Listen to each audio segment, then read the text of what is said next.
আসসালামু আলাইকুম, সবাই কেমন আছেন? আলহামদুলিল্লাহ, আমিও ভালো আছি। আজকে গরুর মাংসের আচার বানাবো ফার্স্ট টাইম। তার জন্য অল্প করে ট্রাই করতেছি। এখানে আমি 1 চামচ মরিচের গুঁড়া, হলুদের গুঁড়া আর 1 চামচ লবণ স্বাদ মতো, তারপর দিয়ে দিব 1 চামচ জিরার গুঁড়া, আর এখানে গরম মশলার গুঁড়াটা দিয়ে দিব, মানে মাংসের মশলাগুলা সব কিছুই দিয়ে দেওয়ার পর দিয়ে দিব 1 চামচ আদা বাটা দেওয়ার পর এখানে আমি দিয়ে দিব পেঁয়াজ বাটা, তারপর দিয়ে দিব রসুন বাটা। দেওয়া হয়ে গেলে মাংসের আচার যেহেতু সেটার মধ্যে সরিষার তেলটাই যায়, আচার মানেই সরিষার তেল, কিন্তু আমি সরিষার তেল খেতে পারি না, এর জন্য আমি এখানে সয়াবিন তেলই ব্যবহার করব। আপনারা অবশ্যই সরিষার তেলটা ব্যবহার করার চেষ্টা করবেন।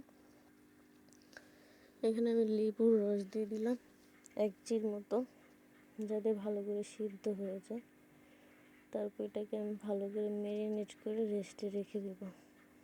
চাইলে আধা ঘন্টাও রাখতে পারেন, আমি 10 মিনিটের জন্যই রাখছি। আমি মিথ্যে বলবো না অন্যদের মতো,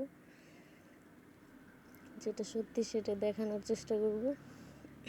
তেলটা গরম হওয়ার পর এখানে আমি রসুন দিয়ে দিব আর অল্প কিছু সরিষা দিয়ে দিব আর আদা কুচি দিয়ে দিব। দেওয়ার পর এটাকে আমি ভালো করে ভেজে নেব যতক্ষণ বাদামি কালারটা না আসতেছে ততক্ষণ। আর অবশ্যই চুলার আঁচটা লো থাকবে। তারপর রেস্টে রাখা মাংসটা আমি এটার মধ্যে দিয়ে দিব। দিয়ে দেওয়ার পর হালকা আঁচে আমি মাংসগুলো ভেজে নেব ভালো করে।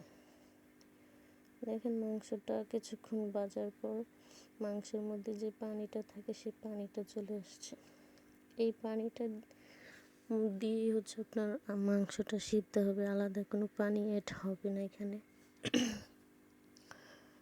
তারপর ভালো করে ঢাকনা দিয়ে ঢেকে সিদ্ধ করে নেবেন। আর খুব হালকা আছে থাকবে চুলাটা, মনে রাখবেন, না হলে কিন্তু কাঁচাটা ভালো হবে না। তারপর দেখেন কত সুন্দর একটা কালার চলে আসছে।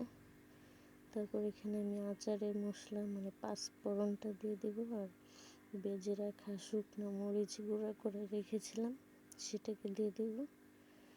দিয়ে দেওয়ার পর দেখেন আচারটা কতটা লোভনীয় হয়েছে। আপনারা অবশ্যই বাসায় একদিন ট্রাই করবেন। আমি কখনো ভাবিনি এতটা টেস্ট হবে। আর আমার চ্যানেলটা সাবস্ক্রাইব করে দিবেন।